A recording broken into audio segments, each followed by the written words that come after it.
في سنة 1978 اليابانيين قرروا يعملوا تجربة لبناء هرم صغير لكن بنفس الأسلوب القديم. اتفقوا مع الحكومة المصرية على بناء الهرم الصغير بجوار أهرامات الجيزة، ولما يخلصوا هيشيلوا الهرم ويرجعوا المنطقة زي ما كانت.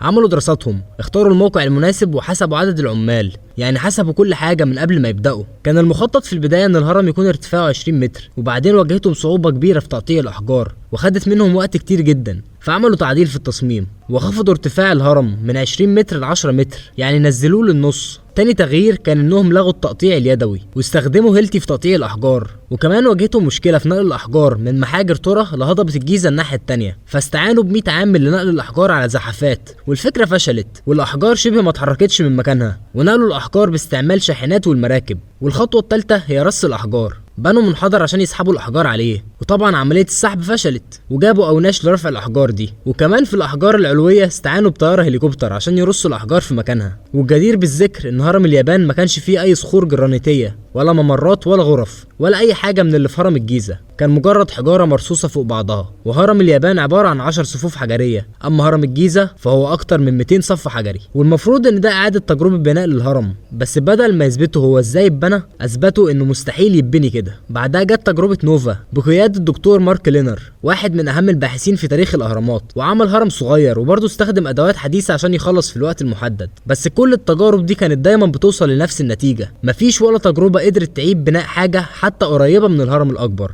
من غير ما تلجأ للتكنولوجيا الحديثة. طيب لو القدماء المصريين ما كانوش عندهم الادوات دي ازاي عملوا كده؟ هل فعلا كان عندهم علم ضاع ولا استخدموا نوع تاني من التكنولوجيا احنا مش عارفينه؟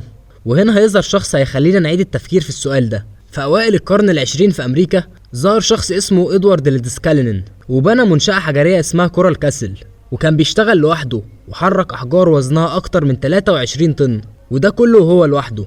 والجيران ما كانوش سامعين اي صوت لمعدات نقل ولا شافوها، كان بيشتغل في صمت ومحدش فهم ازاي بيحرك الاحجار دي. ولما سئل ازاي قدر يعمل كل ده لوحده قال جمله في منتهى الغرابه: لقد اكتشفت اسرار بناء الاهرامات من قدماء المصريين، ان فهمنا الجديد لظاهره المغناطيسيه سيتيح لنا مستقبلا الغاء الجاذبيه وجعل الحجاره الضخمه تطفو في الهواء. وهو ما صرحش باكتر من كده. وفي سنه 1951 مات ادوارد ومات معاه سر البناء، بس المكان اللي بناه لسه موجود، والناس لحد النهارده مش عارفين يفسروا اللي حصل. ازاي شخص بشويه تروس حديد وسلاسل قدر يعمل كل ده؟ وادوارد لما اتكلم عن فكره المغناطيسيه كانت لسه في بدايتها، اما دلوقتي فليها تطبيقات اكتر بكتير.